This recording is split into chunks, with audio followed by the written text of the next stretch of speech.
Eric touched on the need for more skilled workers for project sites. So Stephen Henderson headed out to Goodwill Industries to meet up with CEO Dan Varner for a look at what's being done to attract and to train more Detroit workers. Say Goodwill to most people, and they think of the place where they drop old clothes or old furniture they don't need. But Dan Varner, Goodwill CEO, explains that the organization is so much more. It's on the front lines of the push to get more Detroiters ready for work, and they prepare between 9,000 and 10,000 people a year to enter the job market. So of course we do run the iconic thrift stores, which come out of Reverend Edgar Helms' work in Boston years and years and years ago, well over 100 years ago now, that created the thrift store model. But we also, here at Goodwill Industries of Greater Detroit, we're a Tier 1 auto supplier. We run a light assembly and kitting business that serves all of the major manufacturers. And we also run a wholly owned subsidiary called Goodwill's Greenworks that does industrial recycling and asset recovery work for DTE Energy and a bunch of other local companies. So when there's a thunderstorm and the wires come down, we actually take those wires, and if they can be reused, we prepare them for reuse, and if not, we strip them down to their component parts and sell those on the commodity market for DTE. And the work that Goodwill does is complicated by the real deficits that people bring with them to job training. Goodwill does a lot of work with both returning citizens, those who've been to jail and are coming home, and those who are sent to Goodwill to get training and a job rather than go serve time behind bars. Their challenges are staggering. I don't know your story, Anthony. How long have you been here? 2013, actually November will be 5 years. Yeah, is that right? Well, congratulations. Wow. Yeah. So we And how test did you find everybody us? who we serve, and most of these young men and women are reading at a 4th or 5th grade level and doing math at a 3rd or 4th grade level. And that's kind of regardless of what their actual credential may be. Some of them may have actually graduated from high school, but still are performing at that level. And that's kind of our typical educational attainment level for folks. 99% of them are unbanked, don't have a bank account, never have had a bank account, are not employed.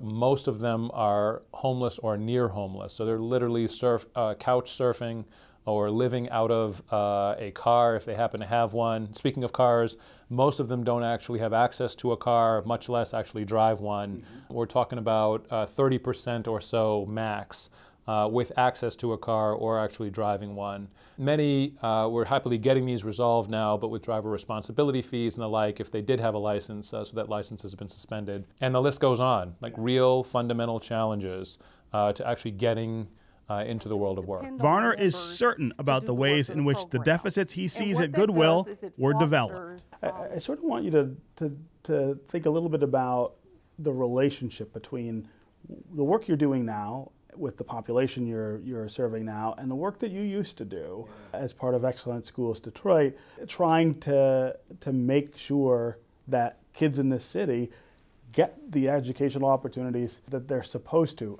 In my mind, they're not unrelated. This is sort of two ends of the same spectrum. That's exactly right. I actually tell, when folks say, well, how did you end up at Goodwill? Because my background, I'm an attorney, but my work background really is youth development and then this education policy work. And they say, well, Goodwill, that doesn't really make sense. And I say, no, it's exactly the same. I've been working with the same group of people, for 20 years. I just followed them from childhood to young adulthood. And the work is very similar. We do education work, and personal development work is a big part of the work that we're doing with the populations that we serve. So it is very similar work.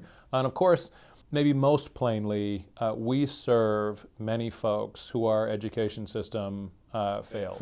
And when I say our education, picking up the slack for right, something that wasn't done before. That's right. Varner is sure about who's to blame for those failures. I blame all of us for the failure of our education system collectively. It is a public responsibility. And every person who is watching this show right now, and both of us, are all equally responsible for the mess that we've made of our public education system in the state. And he is just as sure about the mistakes we have made. When the state lifted the cap on charter schools, my issue actually with that in hindsight is not that the cap was lifted. It was that it was done so without regard to quality, without regard to performance. We had an opportunity in that moment to actually raise the bar on the performance of our charter schools, which I think in turn would have raised the bar for the performance of all of our schools. The public schools as well, right. And I think that was a huge miss. not only because we failed to take advantage of that, but then we did the exact opposite, right? And in many respects, actually kind of created this free-for-all situation that has left most schools under-enrolled and so under-financed and far too many seats than we need and so on. Kind of just a structural, systemic mess that every school, every teacher, every parent, and every student suffers from. So that's one.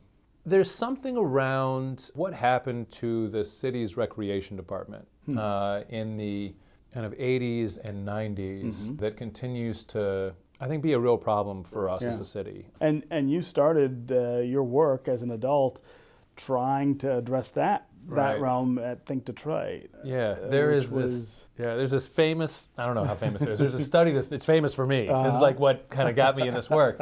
A study that was done in the mid-90s that actually it was like surveying thousands of Detroiters. I think it was tens of thousands of adults in Detroit about what were the major problems facing the city. Like if you had to tackle, what are the problems you would tackle?